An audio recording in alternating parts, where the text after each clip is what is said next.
righty. Good afternoon, folks. Welcome in the virtual world. We thank you for joining us.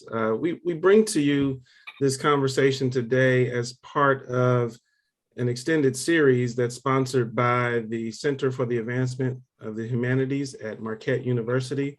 That particular series is titled Between Historical Inequalities and Future Challenges. This is the third installment. And today we will have a very important conversation regarding communities of color, vaccination, and the historical injustices of medicalization. So we're going to cover a lot of ground. Sit tight with us. We are all pretty savvy with the Zoom panel discussion. So settle in, grab some lunch, grab a beverage or two, and let's have this important conversation. My name is Robert Smith. I'm the Harry G. John Professor of History and Director of the Center for Urban Research Teaching and Outreach at Marquette University as well. And we have a couple of other partners we want to highlight. We are collaborating today with UW-Milwaukee's Institute for Systems Change and Peace Building and the MKE Black Grassroots Network for Health Equity. So we brought together some really important thought partners and folks who are on the ground grappling with these really important issues. And I don't want to do too much more of an introduction because I want to get ourselves into this rich conversation. We've got some great panelists who are going to give us the necessary thoughts and ideas and curiosities about how we are continually to be challenged by COVID-19, and then hopefully we'll continue to talk about ways to move forward. We are joined today by Dr. Abiola Keller, Assistant Professor in the College of Nursing at Marquette, and Dr. Samantha Mayer, Assistant Professor in the English Department at Marquette University, as well as Walter Lanier, Founder and CEO of the African American Leadership Alliance of Milwaukee. We were going to be joined by Erica Sinclair, Founder and CEO of Health Connections. She's unable to make it today, and we certainly will miss her, but she has provided some really rich content that we'll share with you in her absence today. Folks, let's get started. And I want to give our panelists a chance to get warmed up as we move into this conversation by allowing you folks to introduce yourselves and tell us a little bit about how your work and your interests connect either to the vaccine and pandemic or to public health more broadly. And so how about we start with Dr. Keller. Dr. Keller, can you lead us into this? Just tell us a little bit about the work you do and how your work either connects to the vaccine and the pandemic or public health more broadly. And then we'll go with Dr. Mayer and then have Attorney Lanier wrap us up with some introductions. Great, thank you. I guess it's good afternoon, everyone. Thanks for having me as part of this conversation. I'm looking forward to this. So as Rob mentioned, I am an assistant professor in the College of Nursing at Marquette University. My research focuses on issues related to health and health equity for African American women, particularly those who are caring for older adults. And so that has been a very critical and vulnerable population during this pandemic. In addition to that line of work, I also teach on campus. And so I teach in an undergraduate course that helps our students transform into thinking about health, not just as being things that are formed within the healthcare system, but really thinking about how the social determinants of health help us to produce and to protect health. And then I also teach epidemiology, which is focused on understanding how diseases spread through populations. So that has been a very interesting course to teach during this pandemic. I'm also currently serving as the chair of the health working team for Near West Side Partners. And so that team is focused on advancing and protecting health and health equity for our residents of the Near West Side and also for our employees who work within the Near West Side borders. So that's a little bit about me and what brings me to this space. Dr. Keller, you're going to need to drop your CV into the chat so we can follow all that. But yes, we will certainly engage many of your interests and areas of expertise. Dr. Mayer, please tell us a little bit about yourself. Hello, everybody. Glad to be joining the discussion and coming from the arts side of things. I'm an assistant professor here in the English department, and my focus is on Native American literature. I'm a Dakota language advocate, and my background is Dakota and Assiniboine. And I would say, the perspective I'm bringing to the table is so much of our Native American literature engages with histories of injustice and oftentimes health and medical injustices, but also disease and pandemics that we've faced in the past. And certainly the Native community has been drawing on our memory of these earlier times as we faced the COVID-19 pandemic. And it's also something that when students are in my class, whenever I can, I address the issue of medical history and injustices, because it's an area that many students have not encountered before. And when they encounter it in stories to understand Native American literature and stories, they need the context of policies and things that have happened in the past. So I'm often bringing those into class. And I'm also very aware oftentimes that I have students who are going into various medical fields who may be coming in to take a literature class to fill one of their requirements. But oftentimes they're surprised to find these connections and to think about some of the headlines of recent years and how they connect to these historical injustices and better understand why there are disparities in the statistics coming out of COVID-19 and how COVID-19 has affected different communities. So, thank you so very much. Yeah, you know, this is so critical, and I'm so glad that we have the humanities, the Center for the Advancement of the Humanities sponsoring this, because we know the importance of interdisciplinarity broadly. We know how important it is to look at a particular issue from multiple perspectives. And one of those core perspectives is working with folks at the grassroots level who are directly engaged. And so this is wonderful. Shout out to the Center for the Advancement of the Humanities for bringing us together in an interdisciplinary way. Brother Pastor, how you doing over there? I am doing well. It is a blessing to be in the space and sharing with these dynamic intellects and dynamic experience. So I'm grateful for the opportunity. My name is Walter Lanier. I wear several hats. I'm not the founder, actually, but the president and CEO of a relatively new organization called the African American Leadership Alliance, Milwaukee. Also a pastor of the Progressive Baptist Church. How do I come into the space? I think how is my experience in the place that I labor are intersections of professions, systems, and community. The intersections of professions, systems, and community. Being both a pastor and a lawyer and an educator, I worked at MATC for 13 years. And always looking at how the large systems have an impact, particularly where there's open access on community, and how can we do better. So in addition to being one of the people that helped found and facilitate the Milwaukee Black Grassroots Health Network, I also worked, as I said, at MATC for 13 years. That's open access. That's 30 to 45,000 students, cross-cultural, cross-economic strata coming into an institution. How do we serve them with excellence? I also chair the Milwaukee Health Services Board, MLK Heritage Center, where Dr. Tito Izzard is the president and CEO. And that's open access healthcare. We get about 30,000 visits per year. And so how do we deal with that system, that bureaucracy, and make open access effective for a broad range of people? Also, I chair MICA's Religious Leaders Caucus, MICA's Milwaukee Inner City Congregations Allied for Hope. We'll call that open access religion, I guess. But how do we look at systems and bring resources from systems to community and community to systems in an effective way?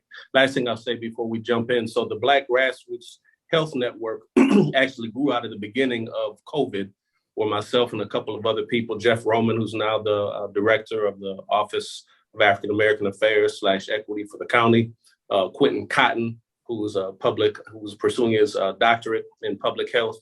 We wrote an op-ed for the Neighborhood News Service about the ineffectiveness of the systemic response to COVID way back in April, and we laid out a framework that we thought would make sense. But the point is, this was coming from community saying, hey, systems, we need to do better, and here's how to interface effectively with community. out of that was birthed the Grassroots Health Network, and we'll talk about that a little bit more. But all things about bringing resources closer to community and vice versa, that's where I try to spend my time and my labor. Thank you. Thank you very much. There's one other individual on the call who will try to remain quiet and not join us. I might actually call on him, though, periodically. He's really been instrumental in putting this series together. He's doing it all. He's running tech support. He's flying the plane. He's baggage handler. He's everything. Jorge Montiel. Jorge, will you just say hello to the folks real quickly? Yeah, so glad this is happening and to be part of it and to be supporting it. I'm Jorge Montiel. I'm the graduate assistant for the Center of the Advancement of the Humanities, and I'm really happy to be here with all of you, and so excited to hear you all. Thank you very much. Thank you very much. I want to say, as we get into this conversation, there is one particular shout out that I like to offer, and that's Go Bucks. We are in the playoffs. Let's not forget about how important that playoff run last year was for the city, and in some ways for our emotional health, to have something to cheer on and be excited about. So Go Bucks. All righty, let's get into it, folks. We're a couple of years in now.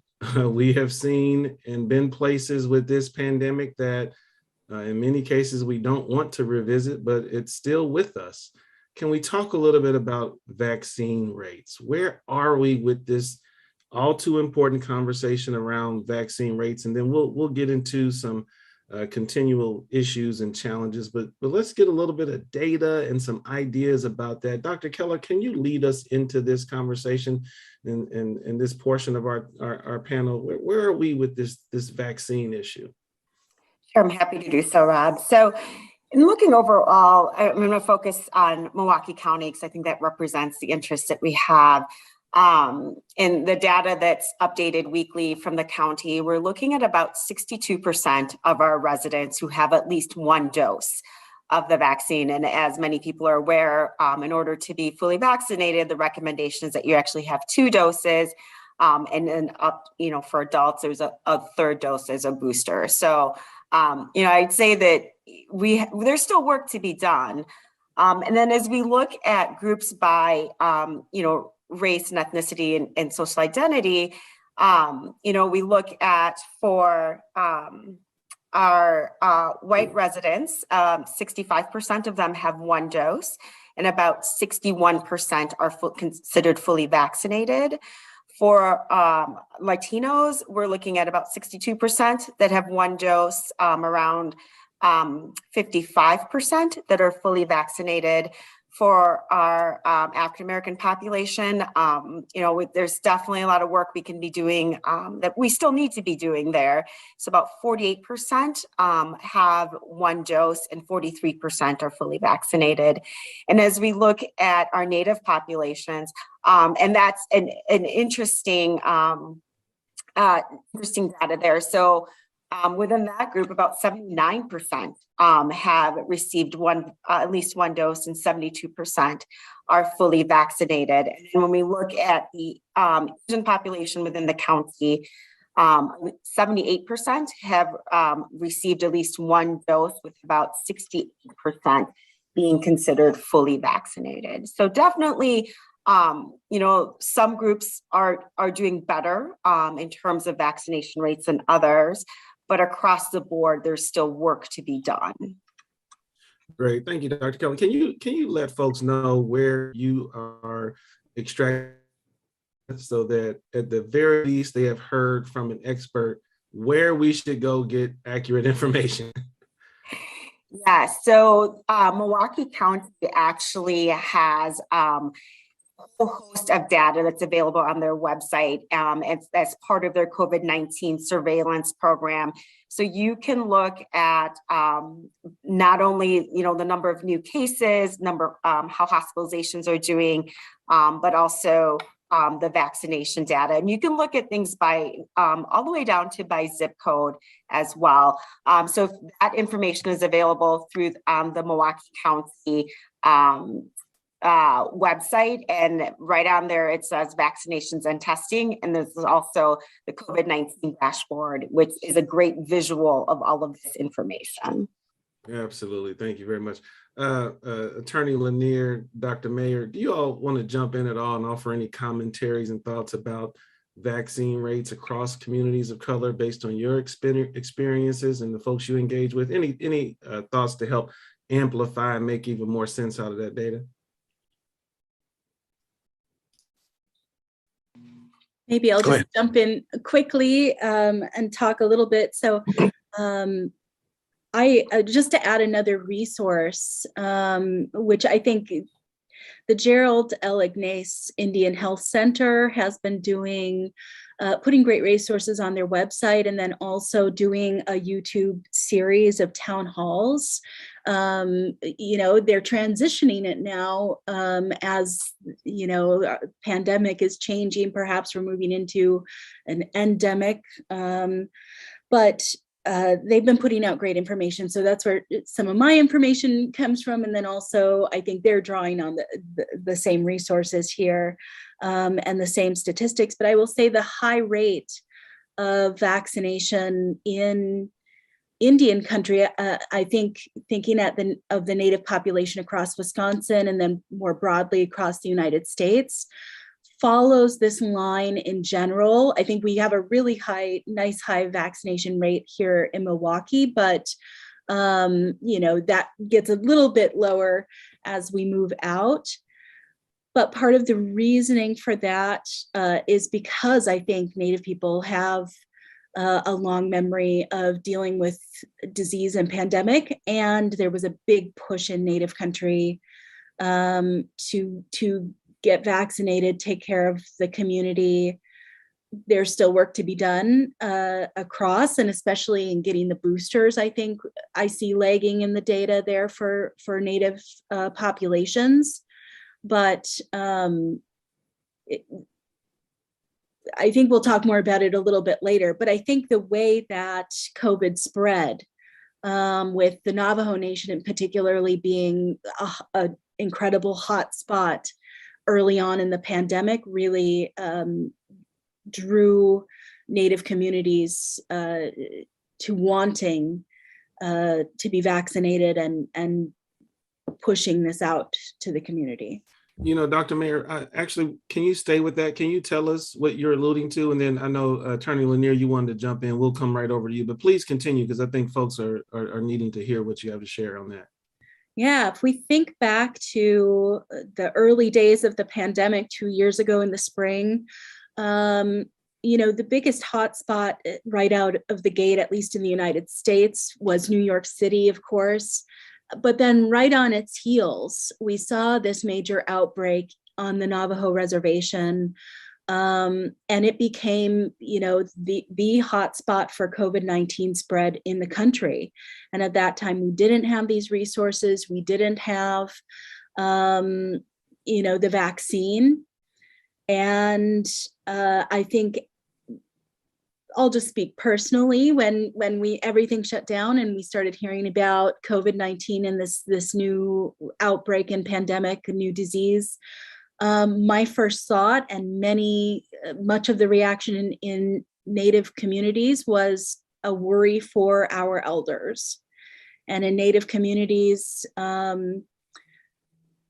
as with many communities, we cherish our elders, but also, you know, Native communities are continuing to reclaim and rebuild things like our indigenous languages, which were frankly, you know, under attack in the late 19th century and into the 20th century with different assimilation policies put forward. And so as Native people continue to reclaim, rebuild, revitalize our languages, our songs, our traditions, our cultural knowledges, it is our elders who are those knowledge keepers. And so immediately knowing that they were vulnerable, I think put everyone in this mind frame. And then just to address sort of the Navajo Nation, why was that the next biggest outbreak? When you think about, New York is a little bit obvious. It's highly population. You have lots of people traveling in and out. Why a very sort of rural, widespread reservation in the Southwest is the next major outbreak and was the hotspot for a while? Well, a lot of that has to do with what we're talking about today, which are these health disparities in healthcare and access. And then when you're specifically thinking about the Navajo Reservation, you're talking about a place that has a continuing water resource issue, the inaccessible, no access to fresh water. And so when you're asking people to, as part of prevention, to wash your hands and to stay away from each other, this is very hard to do when you're in a situation that is dictated by sharing resources, gathering resources at gathering spots, and not having some of those preventative measures. There's a lot that goes into that, and we get into issues of climate change and water resources when we think about the Southwest, and we could just go on, but it's interesting how so many of these factors are connected and have become visible in the course of this pandemic. Absolutely. Thank you so very much for that. And we're going to ask you to give us a little bit more history too. So setting that contemporary context is very valuable.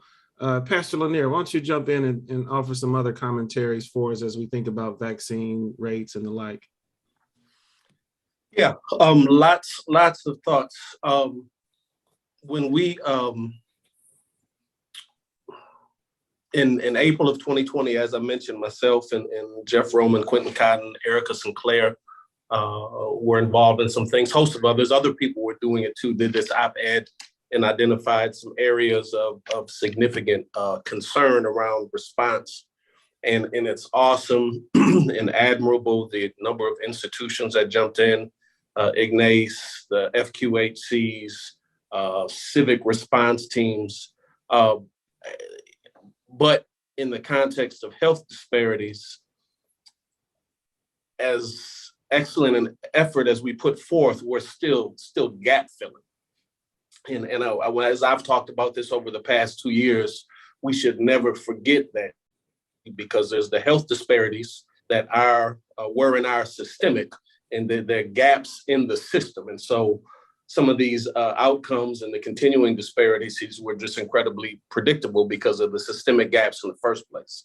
So these phenomenal people came in, phenomenal orgs. Our work was pretty solid. You mentioned IGNACE's, I mentioned the FQHCs was solid work, but we're still filling gaps that really a system should have been in place in the first place. And it was always hard, always going to be difficult, if not impossible, to catch up. So that's one kind of mega point I just want to lift, is that the ground of the community mobilized swiftly and moved in and filled as well as it could with PPE. There was a season and time where my church, where I was pastoring, we were like a distribution hub for a season for masks early on in the process, because we were able to get some. We actually got them from somebody outside the state of Wisconsin, which is great and awesome. But that was us doing it as volunteer people who have passion for community, and our capacity was maxed out. So we shouldn't miss that out when we talk about disparities then and now, is that we're still filling gaps in systems that should be there. The other thing, when we talk about vaccine disparities, I have two thoughts. One is the conflicted relationship that we have with systems. On the one hand, for it to be as effective as it needed to be from the system, from healthcare systems, from health departments, from the federal government. I'll set that to the side because that was completely blown by 45. I'm not going to set it aside for long because that's about information credibility. So on the one hand, we really needed systems to be excellent. But on the other hand, we have a wary relationship with systems, conflicted, Tuskegee experiments, sterilization, infecting blankets with the Native Americans, lead in the water. So we've had the whole medical apartheid book. So I've got a conflicted relationship with systems. I need you on the one hand, but on the other hand, I don't trust you. And so that made it tough. And then third, the systems were just not effective. Dr. Izzard, who I mentioned a couple of times, used to say, and still continues to say, what really needed to happen is there needed to be a FEMA-like response, to the pandemic in our cities, and it just didn't happen. And a rapid infusion of PPE, a rapid infusion of accurate information. And once we got behind, it was always difficult to catch up. And then lastly, perhaps most importantly, with 45, the previous president, we already had a combustible and chaotic environment. And I'm probably going to be kind no matter what I said, because I could say it in a lot worse ways. But I'll say it this way. There was a complete damaging and breach of the credibility of information. And then once that was breached, it took me, I like to simplify things, being a lawyer and a pastor, contrary to public belief. Simplify. Teacher at heart is this destruction of what is credible information. And once that happened, then one could get information from anywhere. Anybody was an expert. Anybody with Google was an expert. Anybody with a conspiracy theory was an expert. I remember early on in Milwaukee, for example, was disproportionately hitting the Black community, and so that was a conspiracy theory. Then there was another narrative that's saying, well, Black people can't get it because on the continent of Africa, it's not hitting over there. Then there was a season where we had the conspiracy theory that it was all about 5G.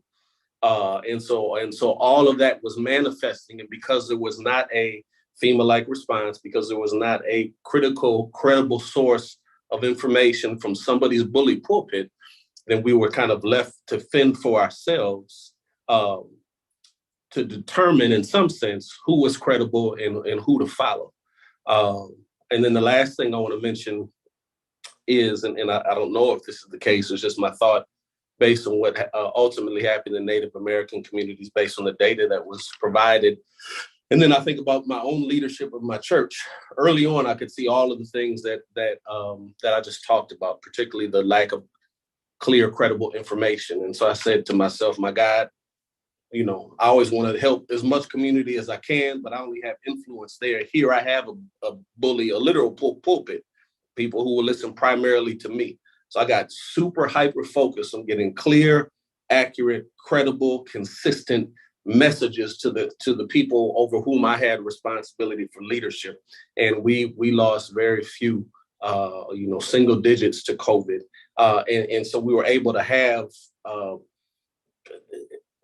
a singular message in that community. And I wonder, don't know, but I wonder if in the Native American community, because there's fewer message sources or a place of primary messaging, if that helped with credibility for the community, for the collective to move forward with vaccinations.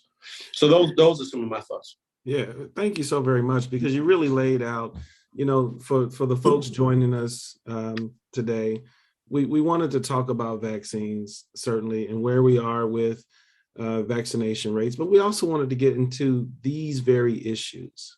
How do we get to a place where conspiracy theories seem to be more accepted and welcomed than actual fact? Rob, if I could jump in. Yeah, please do. Yeah. Absolutely. So I do think, it's important to lay a little context, both to what was said in terms of why did the response seem to be better in some places, or at least have a different effect in places? And I think that it's important to think about this idea of where did we start? And I think the information we're going to talk about, some of this historical issues, leads to, where we start. If you think about it in terms of a starting line, right, there's some communities that are starting further back just because of things that have historically happened. And those are, communities of color. And so when the response to COVID-19 was launched, it was what, in public health, we would talk about as it was an equitable, or it was an equal response, right? So the response was every community was treated the same. That disregarded the gap in the starting place between some communities and others. So yes, everyone moved forward, but that gap remained. And in some cases, the gap got bigger. What we actually needed and how we need to move forward is thinking about things from an equity standpoint, meaning that not every community needs the same thing, but what we want to do is to get everybody, give them the opportunity to advance their health and protect their health as much as possible. And that means that we might have to do something, and we will have to do something differently in each community. So I think it's important to keep that context in mind as we talk about, well, why is that? How did we get to this place where we started off at a different starting point? Great. Thank you so very much for that, Dr. Keller. Dr. Mayer, did you want to jump in at all and offer any other comments? This is all really good. Folks who are joining us, we've got a plan of action for the panelists are already executing our plan of action. So you all just keep running with it. Dr. Mayer, go right ahead. I would just jump in and second what Dr. Keller is saying, in the sense of this, to me, what has happened with COVID-19 and seeing these disparities in the statistics and in the actual experience of COVID writ large, sort of speaks to our history. And we need to connect those dots, because if we don't, if we just share these statistics and, for instance, we went over and again, I'll speak to Native populations, city of Milwaukee, 72% fully vaccinated, so highest vaccination rate, and yet as percentage wise per population, highest COVID deaths. So we need, we can see these statistics and go, that's interesting.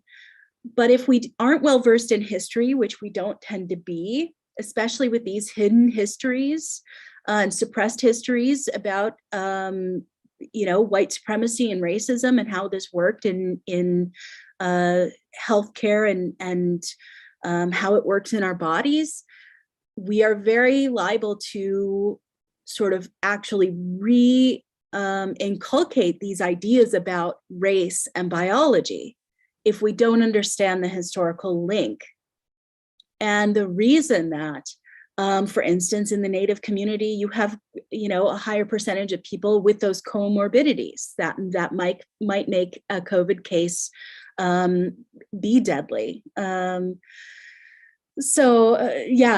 just think making these links to our histories and to our health access, our current access, are essential for us to be able to make sense of why COVID hits differently, and then also why it's an uphill climb in some cases to get people vaccinated. And I think, the point about our lack of leadership at critical times is monumental as well. I can say for the Native community, I see our high vaccination rate as twofold. I think part of that was the initial push of the vaccines and the fact that Native nations have a government-to-government relationship with the federal government, and so had a little bit of a different rollout than other sectors. And then also within the community, the memories and the push to the sort of narrative about protecting our communities and our elders was very strong. That's not to say that there isn't any of that mistrust of the message we were getting and the government in general, and these sort of large scale efforts. There certainly is that, and there's reason to have that. So lots of good connection points in the discussion.